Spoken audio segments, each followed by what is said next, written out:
世界太美好了，我什么都想干。我不是3心2意，我是30心20意。我想写小说，我想拍电影，我想做个独立游戏，做个 BBQ IP， 我想做自己的 T 恤，出自己的健身品牌和我的 BBQ 不锈钢马克杯。如果条件允许的话，我甚至想开发一款 MMORPG， 叫做无边无尽的世界或者 Forever World。我们只管搭建框架，开放创意工坊，游戏的剧情任务由玩家自己写。我顺便还想搞一条烧烤连锁店，叫 BBQ 烧烤。一边撸串一边游戏打本，旁边再开个 BBQ 健身房，撸完串直接去撸铁。所以我专注力有点差，我在写视频脚本的时候呢，脑子会突然跳出来说，要不今天写点小说吧。那小说刚写了2段，又有另外一个声音出现了，不如我们去研究一下怎么开烧烤店吧。烧烤店刚开始研究食材，视频那边又说，你要不要先把这个视频剪完？能理解这种感受吗？今天想健身成为肌肉男，明天想做自媒体博主，后天想开烧烤店，复制麦当劳的传奇。一个想法刚刚成型，另一个想法马上跑出来拉你的袖子说，我们那个梦想怎么办啊？你不是说你要干那个的吗？对啊，那个要干的呀。可是我现在很忙啊，我现在在忙这个，是不是等我忙完再说？哎呀，别忙了，你去做那个。你不想做了吗？不是啊，我很想做啊。你现在这么一说，我好像更想做了。那我就放下手里的事情去做吧。对啊，那好吧，走吧。我就这么经常的，每天的，可能每天2-3次，有好几条主线任务，几乎没有完成过一条。我的确不够专注，我自己知道。那话又说回来了，人生苦短，我哪舍得只活出一种版本呢？你会不会和我也一样？我们都是浮躁的人呢，什么都想做，贪婪。我喜欢贪婪，但谁说这是缺点呢？有没有可能我们是全能型的天赋人才？就像是魔兽世界里的德鲁伊，可以随便变身，可以变成坦克，也可以是法师，然后也可以是奶妈，也可以当刺客。德鲁伊呢是啥都会，但啥都不精，打哪个位置都会被人嫌弃。6边形战士，但6个边都很一般，因为那是游戏规则，任何竞技规则都讲究平衡，所以匹配队友需要各司其职，才能把你的优势最大化。就像如果你玩奶妈，肯定有一种角色它最适合当奶妈，你要当刺客，肯定有一个角色最适合当刺客。所以如果你是德鲁伊这种全能型的人才，其实也就是说你啥都能干，但啥都半桶水，不嫌弃你嫌弃谁呢？但现实世界里是没有这种平衡规则的，需要你随时是坦克，随时是奶妈刺客，需要你变，而且一直变，根据情况来变。你每个位置都打过了，所以你有一个全局意识。别人分析东西只有一个角度，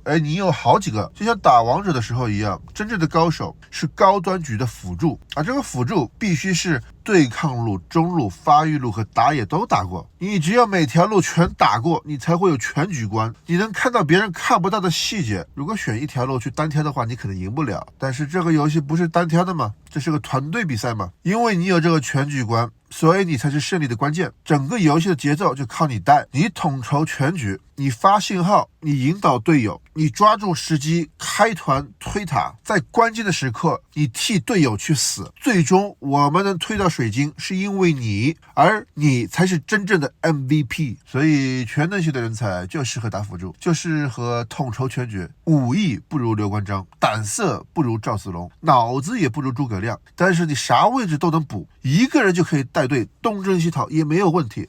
那你是谁呀？你是蒋维？有些人天生适合专注做一件事，他们沉稳，目标清晰，走得远，走得深，他们是专精人才。就用铲子挖洞来做比喻吧，他们是挖1米宽万米深，而我们呢是万米宽但都1米深。现在的世界系统更青睐专精人才，而我们这种系统外的野路子玩家呢，该何去何从啊？如果看过我之前的视频，我有说到过一件事情， AI 时代你可以一人成军， AI 可助你获得10倍效率。现在就是 AI 时代，而且还是初期，慢慢的专精人才会大规模失业，惶恐不安的，因为可以轻易被取代。而全能型天赋的你和我呢，好像更容易被取代，因为啥都不精，还干得不如别人。所以我们不适合给别人干活呀，我们得走自己的路。我们不适合给别人打工，我们也不是在做项目，我们的项目就是过好这一生。而要过好这一生，就不能只活一个版本。就像达芬奇知道吧？全能型天才，人家又画画，又雕塑，又写书，又设计工程器械，还搞潜水艇，还搞热气球，还搞坦克。那是几年啊？那是几百年前哦。达芬奇也是干啥都热血，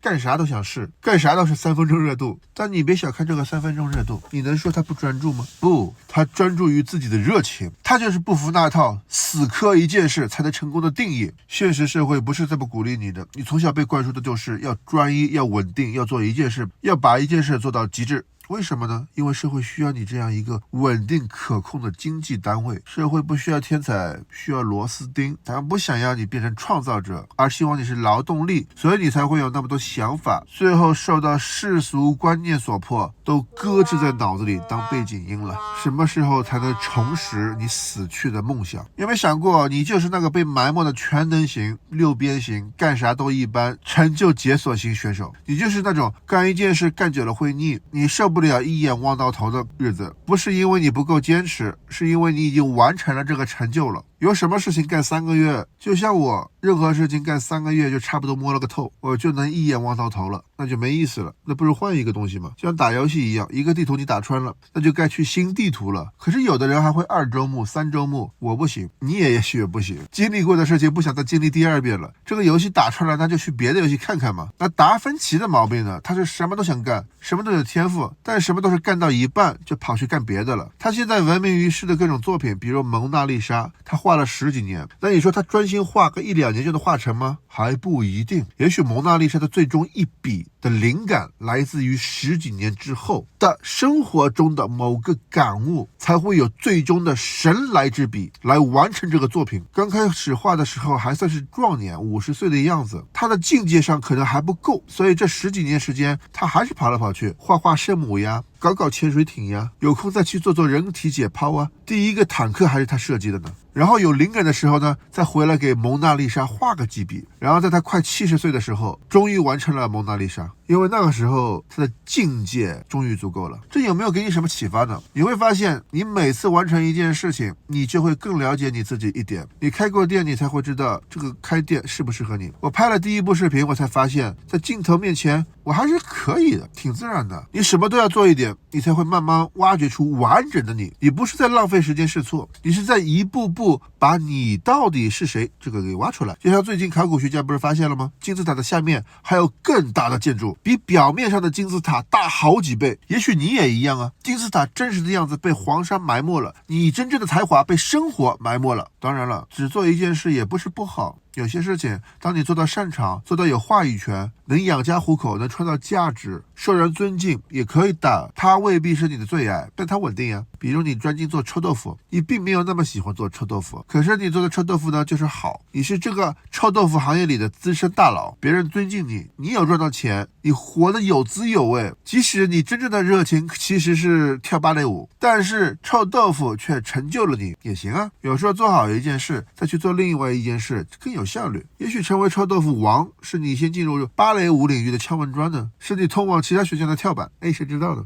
所以你要静下心来，好好的分析你自己，你是想要专精一件事去做臭豆腐王，还是尊重你的本性去做达芬奇？到底是全能全做还是专精专一？我没有答案。不过我自己的话做出了选择，我觉得最适合我自己的生活方式，那就是想做什么就做什么，这个做一点，那个做一点，完全随性。我觉得只有这样才会更适合我，因为我认为人生不是单选题 ，ABCD 只能选一个。我觉得更像是养成游戏，养成游戏的目的性不强，更注重游戏体验。我也是这么觉得的。你逛夜市的时候，你会只找一个摊位，只吃一样东西，坐下来吃到饱，还是说你会像我一样走马观花，然后看什么好吃的都来一点，反正最后不管你怎么选，你都会吃饱。